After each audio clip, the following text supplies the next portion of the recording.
Hi. I am making this video because I am one of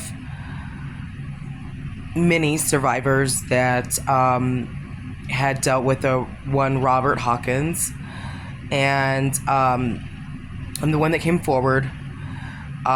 His case garnered the largest sentence in Colorado history. They believe maybe even in American history. I'm not sure.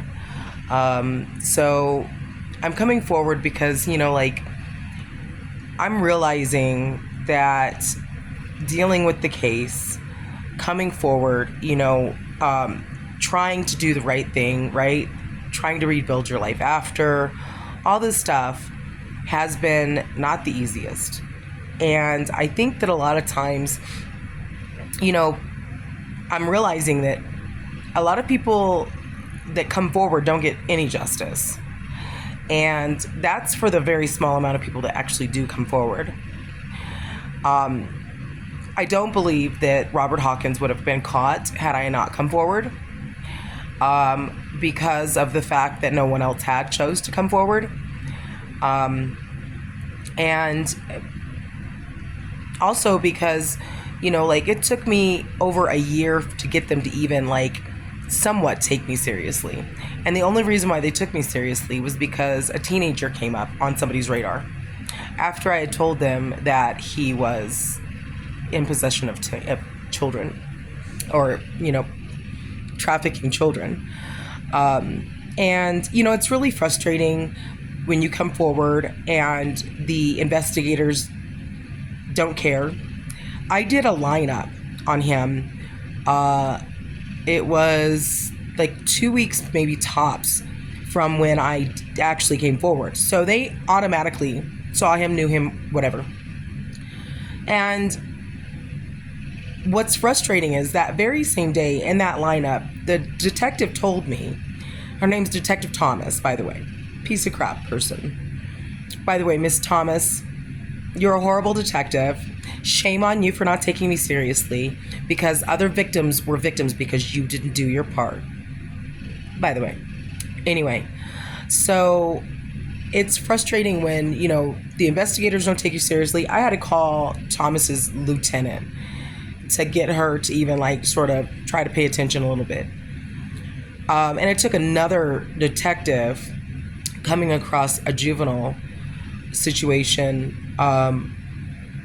for them to actually take this seriously. And I'm angry because I feel like she didn't have to be a victim. They could have took me seriously, taken him into custody, pressed charges on him, and she could have never possibly been a victim. The district attorney's office did not attempt to try to keep me safe. As a matter of fact, they charged him with only two or three things for me. Not the attempted murder, nothing else, not all the other things that he did, just the bare bones, the basics, I guess. And that's really frustrating to me, the fact that I busted my ass coming forward and I put myself in a position of being unsafe and all that. They sat here and had the opportunity to do something then, and they chose not to. They could have kept him in jail with more serious charges and charging him with all the things that he had done to me, and that would have hired his bond. But again, they did not take me seriously. So, of course, when they decide to charge him with all of these new charges, which ended up being a ridiculous amount of stuff, because he ended up having 3 cases, and there were 80 something charges or something. It was crazy. But anyway, so they, of course, put him in a situation where when he's listening to all of these new charges, he's thinking, oh, I'm cutting off my ankle monitor and I'm going to do A, B, C, D, E, F. Having a predetermined plan to run. So here I am now unsafe again because he's on the run. and like freaking out, and they're not taking me seriously on my safety.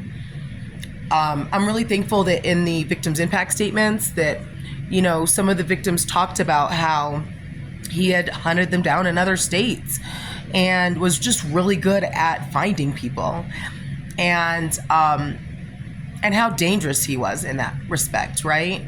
Like, I'm thankful that a lot of them pointed out the day-to-day activities that we had to deal with, right? Because the pattern was pretty consistent. What's frustrating also is that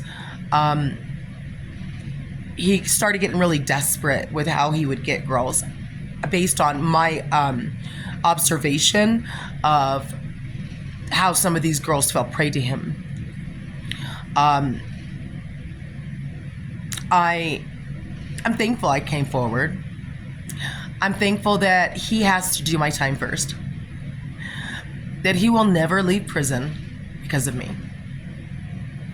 I'm thankful that regardless of how little they took me seriously, that I took care of my business. The news stations were not interested in my story. They had no care or concern at all whatsoever about the victims.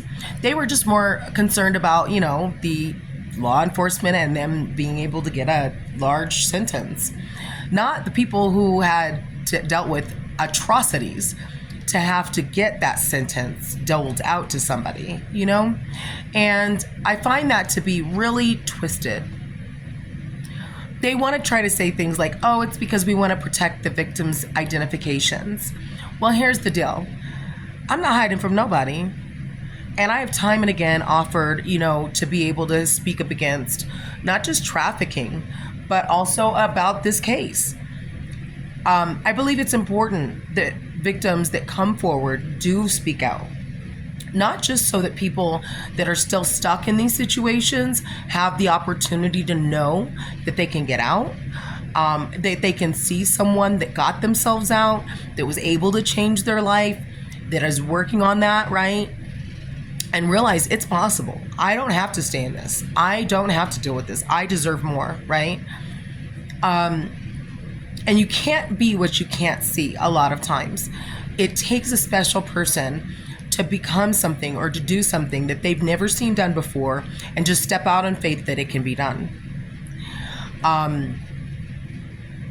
I believe in my case, my faith has kept me strong. It has drove me to do things that I never thought were possible for me. It has given me blessings upon blessings. It has helped me rebuild my life. It has helped give me a decent life. I have a beautiful home now. I'm looking around. It's still unpacking, so it's still crazy looking, but I have a really pretty home now that I'm still working on unpacking everything and getting everything in here. And that's after 5 years. 5 years. It took me that long to get my life where it's at right now. Not just because of the emotional turmoil, but because every time you turn around and you think that this case is over, that you've been able to walk away, it hasn't been over. There's another situation, trial gets extended, charges are pressed, he goes on the run, new victims are found, that kind of pre-trial prep, all this other good stuff, right? Just madness. And at the end of the day, it's triggering, right? And I was going through a lot of other stuff too. Like, I was in a solid spiritual battle. And for those of you that aren't believers, I don't know what to tell you. But all I know is I was in a spiritual battle. And I call it a spiritual battle because it's not typical that your life can have you come up against so many different things in different areas of your life that are just like dumbfounding and life-changing, right? Where you come to terms with and deal with, people that are monsters just in general. Like, the world's changed, yes, absolutely. But I was dealing with monsters at my apartment complex, my son's father, who was a monster. I was dealing with the Department of Human Services. I was dealing with the district attorney's office for this case. All of that all at once. And being a single mom, trying to stay in school, trying to get good grades, and stay an honor student. You know what I mean? Like all of this stuff all at once. And I don't know many people that can go through even a couple of the things I did in a lifetime, let alone in a 5-year period of time, plus having a new child and, all this other good stuff. Because when I was trafficked, I found out I was pregnant while I was being trafficked. And that's part of the reason why I was earnestly determined to run, because I wanted my son to have a better life. By the grace of God, my son's father, who the department was determined to give him custody, was raided by Homeland Security and the Aurora Police and the Denver Police in a really major raid of fentanyl operation, where he had pill presses that could press an astronomical number of pills at once, and where guns were found. And I find it ironic that he is still free. By the way, his name is Tashawn Roberts. Yes, he's still free. So if anybody's doing business with him or trying to drive for his quote unquote truck driving business, right? His trucking company, just know you're probably going to be shipping off goods that are a little bit more detailed than just your regular everyday, like TV and refrigerators. You're probably going to have a couple of extra things stowed onto your little truck there, so you might want to be careful work for him. Anyway, I'll call people out. I ain't got no problem in naming names. If you ain't got nothing to hide, don't hide nothing. That's how I live. I mean, I'm not perfect by no means, but I do know this. I'm a damn good mother. I love my child. I've dealt with a lot of trauma, and I have still come out on top. And that's because I'm blessed. That's because God says, don't touch his anointed and do his prophets no harm. I feel like without God's strength, without the Holy Spirit being there for me, I would have crumbled. I probably would have caved a million times over. I'm thankful that the spirit of suicide and depression and strife did not get to take me out. I'm thankful that the Holy Spirit constantly was with me and that I have a sense of faith like I do. I'm so thankful that God has given me that sense of faith of just knowing that he's real. Just knowing he's real unequivocally. And continuing to seek him in these times that have been just really beyond stressful. And, I one of the words that disgusts me, that people will be like, the department or whoever else will be like, I know it's frustrating. I'm like, frustrating? No, this isn't frustrating. It's traumatizing. It is discriminatory. It violates my rights as a human being, as an American citizen. It is degrading, debilitating, etc. But frustrating, that's minimizing to a major degree. I'm realizing that my story needs to be told now. And so I think that the hugest thing for me is really just trying to tell my story with the understanding that God has been the one who has gotten me through all of this. I think that the problem is people act like it's you that did it. And I know it wasn't me. I know that it wasn't me that got that sentence. I know it wasn't the district attorney's office. I know that it wasn't me that kept me alive. I know that it wasn't me that, kept me together. It was God. And I think that what I plan on doing is adding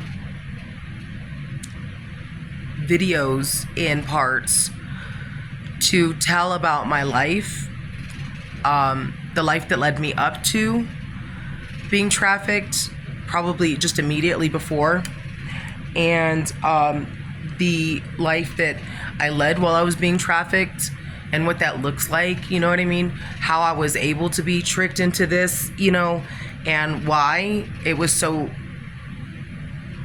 able to be done for somebody like myself that's older, that's more mature, that's actually intelligent, that had an education, and how it doesn't matter. None of those things matter.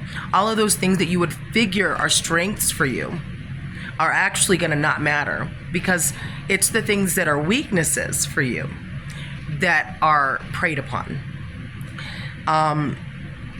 My goal is to, as I said, encourage people that are still in human trafficking to know that you're not alone, to be able to be willing to run, to plan to run, right?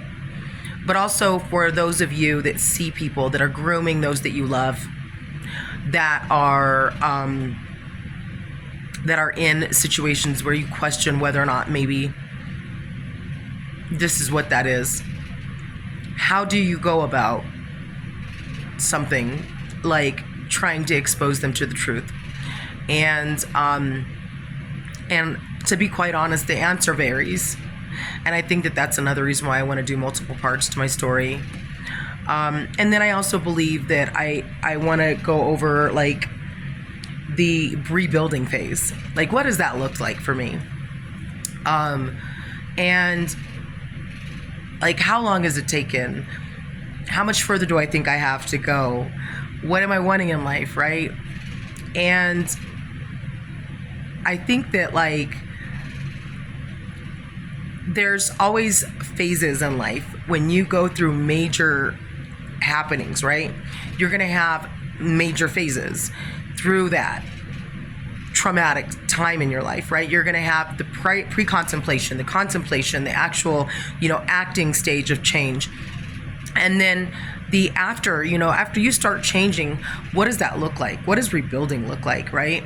Because at the end of the day, you literally are breaking down to nothing, and most of the time you walk away with nothing, because they try to make sure that everything that was your person is no longer yours. It belongs to them. And I find that to be very frustrating, that people don't take us seriously enough. My hope is that as I continue to speak out and answer questions to those of you that have questions, if you have questions, please feel free to leave them in the comments. I will make sure that I leave the comments on. I have a pretty thick skin, so I'm not really worried about what other people have to say about me. I've had people be concerned and tell me, well, what about pearls to swine? And here's what I have to say. God will protect me. I'm not worried about what anybody has to say, because I'm more worried about those people that need to hear the truth and what their concerns are. My testimony isn't for me. It's for God to be able to utilize, to be able to help other people. It's not about me. So my hope is that if you have questions or you have concerns, or, you would like me to come speak to your community, and, I would love to. If, you would like one-on-one coaching to be able to help you get into a better situation, I'm here. Please message me. And I am going to place this on YouTube. Please know that I am on Facebook. And you can message me there. Actually, you really can't, because I only like friends of friends message me, but you can do a message request, I think. Definitely you can follow me. I just really am determined to get God's truth out there and to help set captives free, because there's a captivity that is forced upon them that is emotional and mental and not in truth, but yet is believed to be in truth. And I really want to speak against that. So I guess that's it for part one. I'm just very thankful that my life is what it is today. It's not the easiest of lives. It's a hard life, but it's a good life. It's my life, and I'm okay with it. All right, guys, like I always say on my Facebook Lives, shine your light and stay super salty. Bye.